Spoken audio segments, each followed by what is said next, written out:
বীরভূমে কি হাওয়া বদল? অডিও ভাইরাল কাণ্ডে চাপে তৃণমূলের প্রভাবশালী নেতা অনুব্রত মণ্ডল। দলের নিচু তলার কর্মীরা কি একে একে মুখ ফিরিয়ে নিচ্ছেন অনুব্রতর দিক থেকে? ক্রমেই বীরভূমে গোষ্ঠী রাজনীতির মেরুকরণ বদলে যাচ্ছে।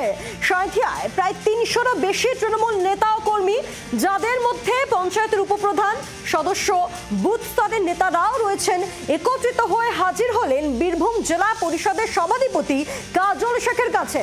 সকলেই জানালেন তারা উন্নয়নের স্বার্থে কাজল শেখের নেতৃত্বে কাজ করতে চান।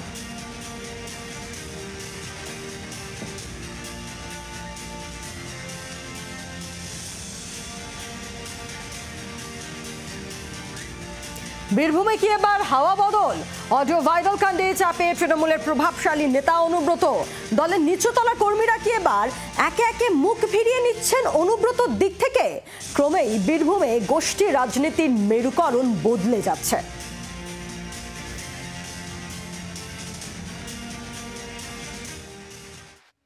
দলের তরফে কড়া বার্তার পর অনেকেই ভেবেছিলেন বুধবার পুলিশের ডাকে সাড়া দেবেন অনুব্রত মণ্ডল, কিন্তু কোথায় কি?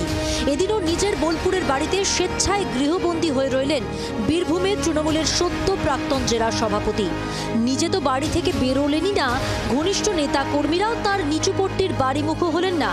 এর জেরেই প্রশ্ন উঠছে, আর কবে পুলিশের তলবে সাড়া দেবেন কেষ্ট মণ্ডল?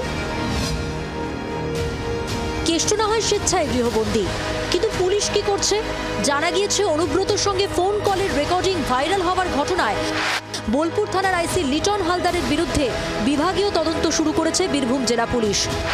তার মোবাইল ফোনও বাজেয়াপ্ত করা হয়েছে, কিন্তু এখনো পর্যন্ত অনুব্রতর ফোন বাজেয়াপ্ত করতে পারেনি পুলিশ। এর জেরে প্রমাণ লোপাটের আশঙ্কা করছেন অনেকেই।